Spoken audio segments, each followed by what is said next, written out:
First off, let's have a moment of silence for all the souls who have been harmed, injured, or who have fallen casualty in this fight against the Umas and God. Second off, Yoshifumi Gotsuka did it again. Chapter 130, Undead Unluck. Let's get straight into it. Rimuru.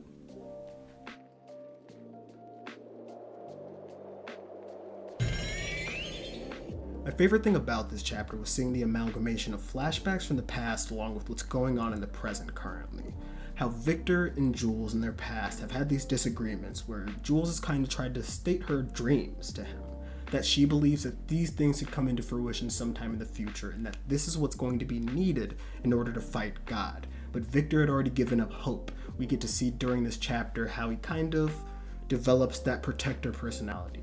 How he begins to diverge past from Jules. However, at the end of the day, they both love each other, and we get to see those dreams that Jules had stated fully come into fruition. To start off, Jules has got that rebellion sword, imbuing it with the rage accrued from 455.4 billion years. And this is a crazy statistic. Think about it. So many years looping, so many years fighting, so many years losing those close to you. Like, that's gotta be one of the strongest blades ever created. That shit might take down Saitama. But seeing this raging warrior that Victor just never knew lied within the girl he loved, procs a flashback within him. I'm imagining this flashback takes place in one of the earliest loops, like the second, third, or fourth, just because we've already seen the first one back in chapter 122, and this one seems like they're still kind of getting used to things. But this is a really cool flashback. We not only learn the origin of Jules' helmet, but we get to see where this protector or guardian-like dynamic between Jules and Victor truly arises from. Victor, rocking the cutest little workshop apron I've ever seen, creates a massive suit for Jules to wear, wanting to protect her physically from what they're about to go through, as they kind of mentally and physically prepare for the multiple loops which they're about to have. And once again, he doesn't understand this, but 99 times, bro! A crazy feat. As he wants to keep her safe, he says just put this on and give orders from the rear and leave the combat to him. But she turns this offer down. You know the type of woman Jules is. She's not the type to just sit down and let other people fight her battles for her. She says that she wants to fight alongside him and that she's not going to wear this giant suit of armor. The only thing that she's going to take is this helmet. But that flashback gave me chills because as soon as we get back to the present, we see Jules take those words and put them right back into Victor's mouth. With 6:38 left on the clock, Jules strikes God and staggers him with a blow from the rebellion. And with our first true progress in terms of attacking God, Shin's a bit confident that we can do this. Just like I'm confident that you should drop a like and a comment and shit. Even subscribe if you're new here. However, that's besides the point. This is where Jules, instead of fighting and just giving orders from the rear, takes helm of the battle. She tells Creed to fire the Dreadnought laser, further staggering God. And as God prepares to fire another blast of his laser, they actually jump behind his head. However, another update on God. This dude is continuously more hard-boiled than we thought.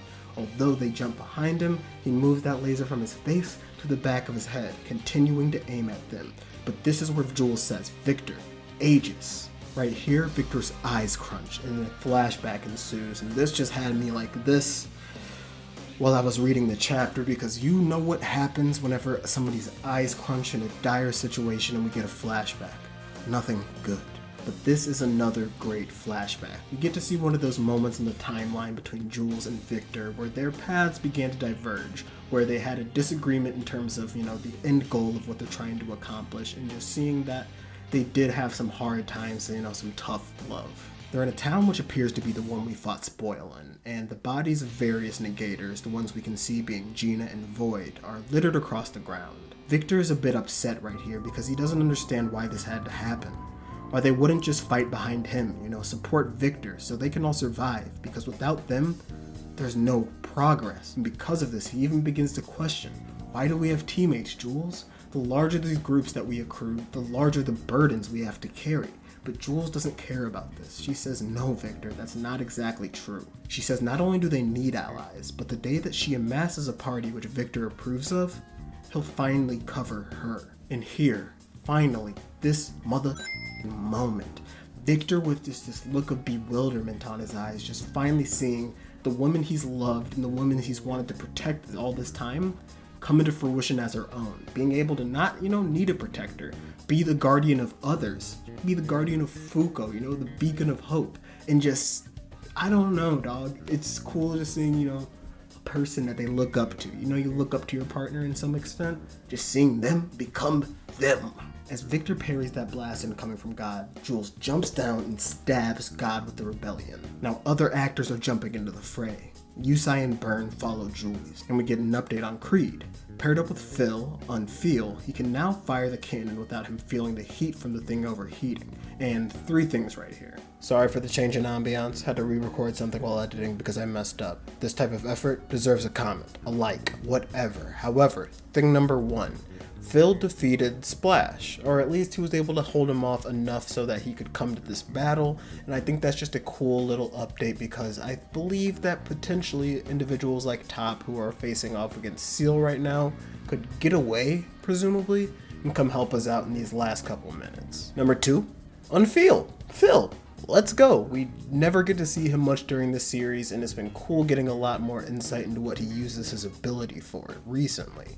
And I'm beginning to think, if this hasn't been already mentioned during the series, that he is a self-targeting type negator. I think Unfeel only works on Phil himself, because from what I saw this chapter, he has these arms that he's been using for various different uses, and we know that his arms are artifacts. And we've seen him use them as rocks before during that first fight with Victor. We've seen him firing off cannons before in several instances, and this time right here we see him using a sort of freezing thing. I think that's what he's doing to the tank, freezing it, as Creed said he's cooling everything down, and that patik sound effect kind of sounds like ice cracking or something like that. And that's the number 3 thing. Let's go. Creed can just fire this cannon like a monster now, because what, bro? We're cooling it down, we're getting it done. This is really cool. I love this. But now, 3:20 left on the clock. Jules is stabbing this dude God, and she finally looks over to Victor, and we know what's about to happen. She says it's amazing, isn't it? She was able to pull together all these allies, and at this point, God is blasting lasers from all over his body towards Jules and Victor. And although Victor is trying to hold them all back, we all know how this is going to turn out. Victor finally begins to accept Jules' death and the many lives they've lived together, hoping that she can finally forget about him and be happy in that next loop.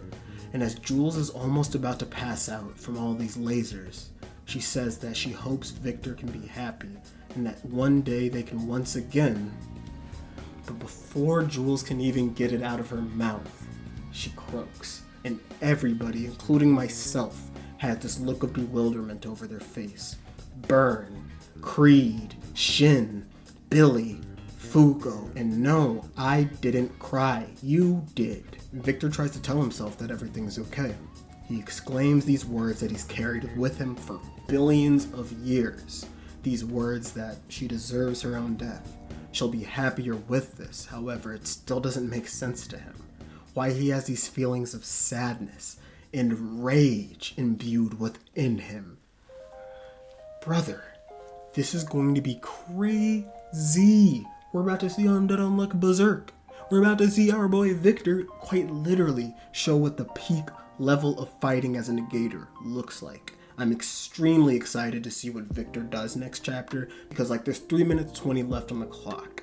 I'm a little bit scared that he could potentially kind of catch other negators in the fray, just with some very large, we've seen him use some environment destroying moves. If he does some of those, we could catch some of our partners in the straight, and I would be excited to see who could kind of snap him back to reality. However, at the end of the day, we do kind of need a berserker, somebody to just hold off God for the next 3 minutes and 20 seconds, and it looks like Victor could be that individual for us.